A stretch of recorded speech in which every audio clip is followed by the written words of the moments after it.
Sifter for the ear. News, interviews, reviews, cinema, TV, streaming. Action! Hi y'all, this is Jerry Williams, aka TV Jerry. To celebrate International Women's Day, Studio 23, in partnership with Cinema Niche, will host a showing of Sisters with Transistors, electronic music's unsung heroines, on Friday, March 8 at 7:30. The documentary is about electronic music's female pioneers, and I'll have a link to it on the webpage for this show at tvjerry.com. And the first time I saw zombies, they were over by Crafty, and they're drinking sodas through straws, because the last thing they put in are the teeth. They've got their contacts in, their hair, they're bloodied up, and they're drinking sodas.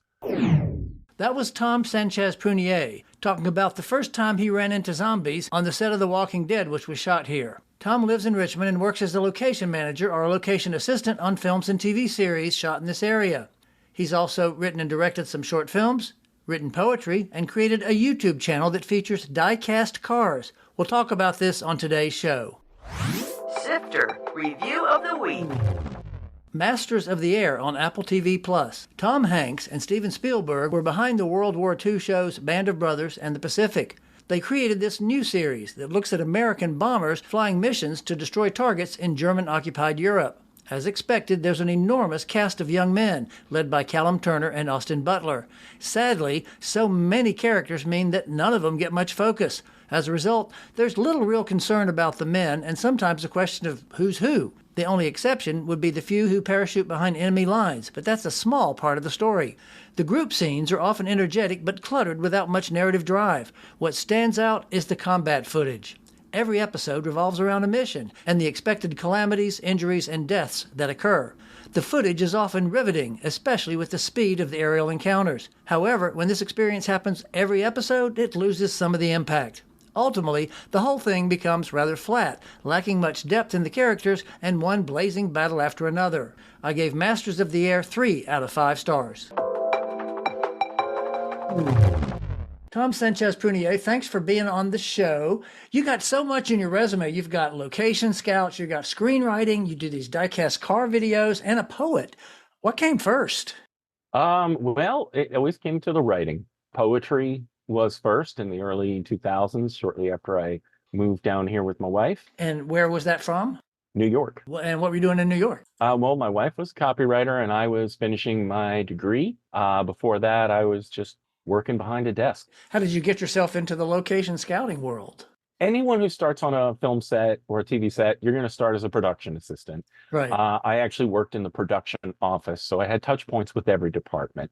Got to know people, and then I was having a conversation with the location managers. They had 2 of them on the AMC series Turn, and Right. I asked them a little about what their department does, and they, they're describing locations as a lot like logistics. Becky Beckstoffer quipped, we talk to mayors and senators and city officials, and we sign these big contracts and we pay all this money, getting everything ready, and then the day of the shoot, we pick up the trash. Take out the trash, And right. somehow that appealed to me. So what exactly does a location scout do? Obviously, you got to find a location, but it's more than just, hey, this is perfect. The location scout is sent out by the creatives, the director and the producer and the ad agency. And they say, we want this look and feel and about this dimension.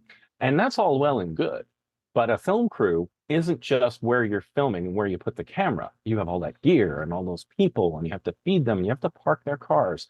So you have to consider all of those things. Plus, they might say, hey, we're in this town. We need it in this town. Ah, yeah. Or if we have multiple locations on the same day or consecutive days, we want them near each other so we can move our gear more easily. So the locations department is very much a catch-all, and you have to have a good understanding of everything on a film set. So what was the first project you got to work on as locations? The PBS series Mercy Street.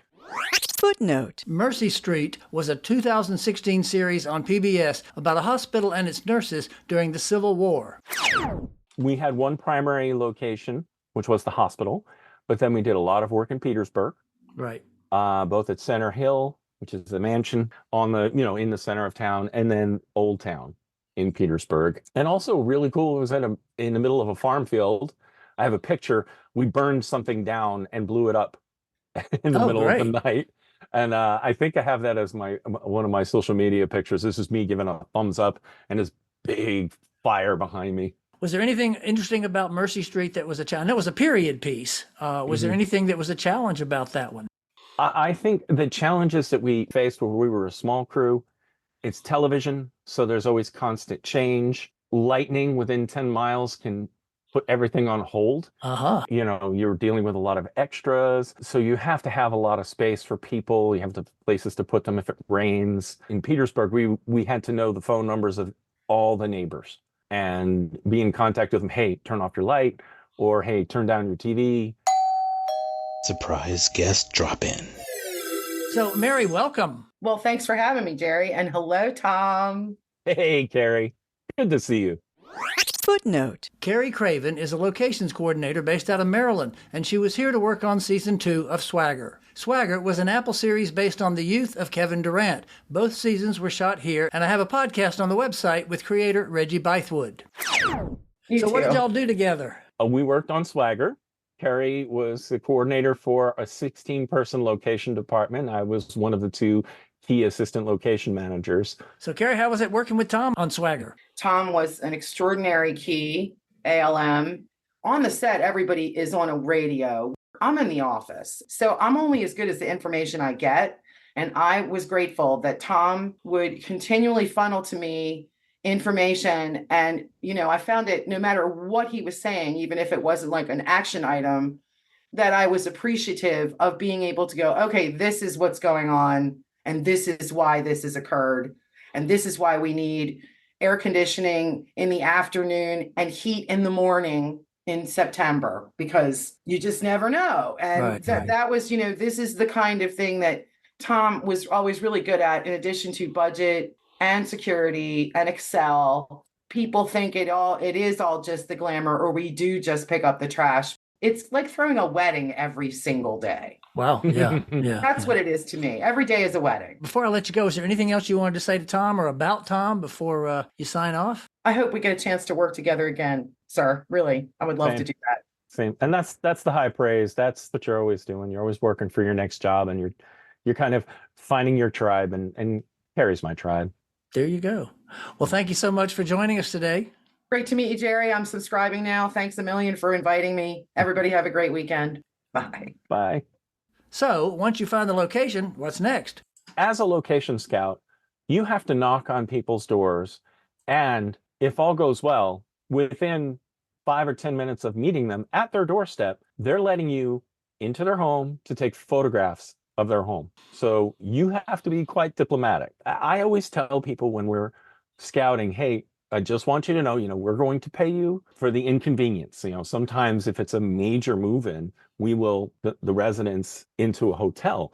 But we say it is a very polite but very total takeover of your space. Right. This is why we do things like put protection down and cardboard and everything, especially very nice homes. Right. And when we're in historical locations, you have to do that. At Center Hill, there's a piano that's valued at $1 million, a grand piano.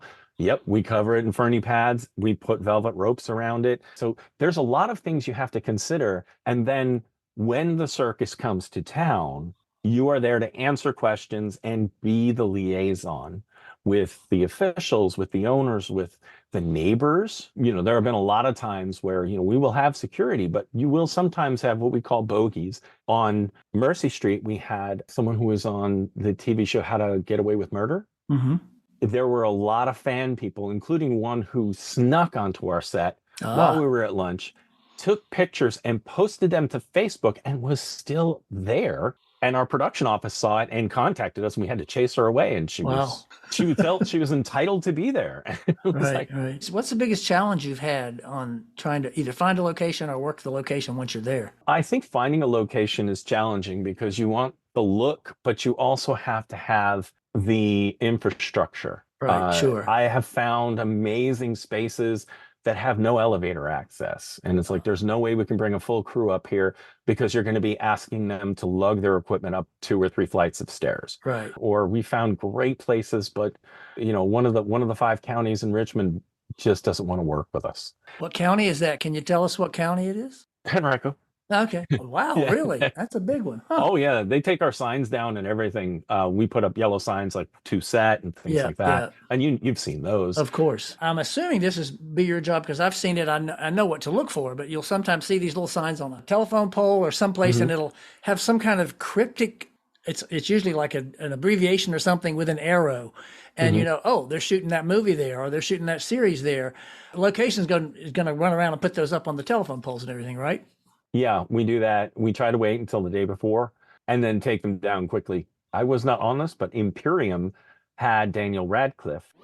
Footnote. Imperium was shot in Petersburg and Hopewell in 2015, and Daniel Radcliffe was the lead as an undercover FBI agent who infiltrated white supremacists. Now, he was great to the fans because they came out every day. I understand that they put the signs up reversed. So whatever direction they pointed, you'd go the opposite way. And that was to throw people off. They've done that for other big films too. So that trick was used. That's a great Yeah. idea. Walking Dead is on your resume. What was that like? Because a lot of that is kind of deserted locations and Yes. empty dead places. Surprisingly, it isn't. That was my first assistant location manager role. It was a very challenging one. When you talk about lightning, we shot during the summer, lightning every single day. Wow. Day 4, we were supposed to be in 4 different locations in Petersburg. We made 2 of them. But when it became nightfall, we had a bridge in Petersburg that goes to that little island there. We closed that bridge, dressed it down, turned off its lights, put a big moonlight over it. And it was the first day zombies worked. And the first time I saw zombies, they were over by Crafty and they're drinking sodas through straws because the last thing they put in are the teeth. You can see like just a normal living person sticking out of their mouth like they're wearing a mask. But once you put the teeth in, the effect is complete. They've got their contacts in, their hair, they're bloodied Right. up, and they're drinking sodas and talking. There were times where I'd sit down and have a 15-minute conversation with someone in full zombie gear. Yeah. And then on a show later, I meet them and they're not zombie. And they're like, yeah, we talked. I was like, oh, that was you. You Yeah. know? Right. Yeah, we had a lot of nicknames for them and everything. And, like based on their injury. Right. We called one was Mick Rib because his ribs were out. Yeah, so they had, and it was an amazing thing. Like we cut up an airplane and put it in downtown in the shopping area of Hopewell. Remember seeing pictures of that. Yeah, it was interesting. I had to have the conversation with the crowd. I had to move the crowd 50 feet because they were right up next to things. And it was like, this isn't live TV. I'm sorry. We're going to have to move back. And we had our security there. We had Hopewell police there. We had the municipal people there. They showed me how the traffic lights work because I had to turn them on to blinking. And then because we were going all night, it was my job to put them back from blinking red to blinking yellow. It was really exciting to do, to see that plane. Well, you may not be able to say this politically, but it started out okay and then it fell apart and I gave up on it.